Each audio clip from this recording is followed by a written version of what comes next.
They do have to find a balance, don't they, in terms of, that's fine to make that case, but when there are more dollars, because all of those dollars are going to be spent, every single dollar that we're talking about for people that are in poverty and need it, they're going to spend it. So the government needs to find savings elsewhere in order to not...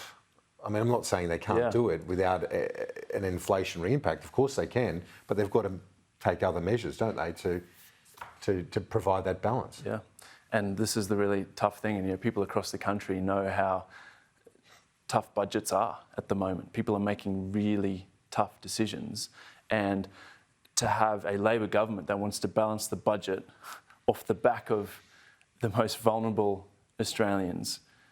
As it stands, again, I want to give them the benefit of the doubt leading into the budget, but as it stands, Scott Morrison was more generous when it comes to increasing JobSeeker and Youth Allowance and other payments. In April 2021, he increased it by $50 a fortnight. We're not hearing that same sort of increase, and we know inflation, rising cost of living.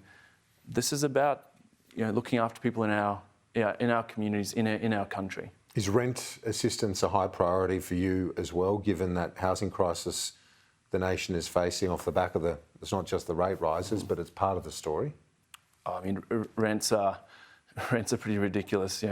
Somewhere like here in Canberra, you've got frontline workers, people working at Canberra Hospital, living in caravan parks because they can't afford anywhere to rent. And you look at the most recent rental affordability reports, there's almost no properties across the country for people on JobSeeker or Youth Allowance.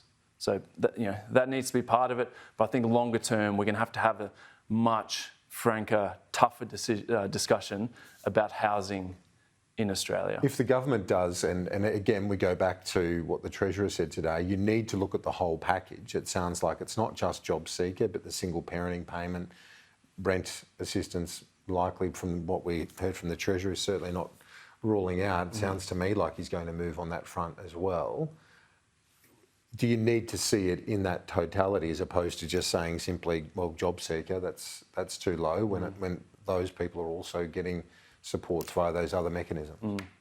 Yeah, we'll wait and have a look at it. I mean, it doesn't make sense to me to come up with a very convoluted way of doing something where you could just raise the rate and across the board help people.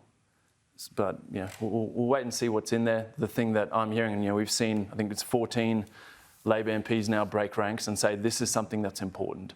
And I agree, this is important for our country, and there's an opportunity next week to put people first, to put Australians first. I'm sure you've had constituents, people in the nation's capital also hurting with their mortgage stress, with rates up again today. What's the sort of feedback you're getting? A lot of people, doing it tough, and I think we've got to recognise that, and there needs to be some sort of immediate relief. And I think we've heard the Treasurer talk a lot about that, but I think we've got to start looking at the longer term and medium term solutions to that. Things like electrification, which are cost saving for households, are anti-inflationary because you're locking in the price of energy, and are helping people deal with the cost of living by saving thousands of dollars every year, not relying on the government giving $200 relief on energy bills. And finally, the increase in the tobacco tax. Do you welcome that? Often, a lot of people who are less well off are addicted to nicotine and tobacco, so that they're going to be hit with that as well. Yeah, I'm not across all the details of what that looks like. Clearly, I think there's a huge cost in terms of health that we all pick up the tab on that. So I think that is a way to deal with that, but we've really got to be, I think, cognizant of the fact is that there are a lot of people, low income earners, addicted to cigarettes, and we need to find programs. I've spoken to a number of them who are saying, I really want to get off this, I can't afford it.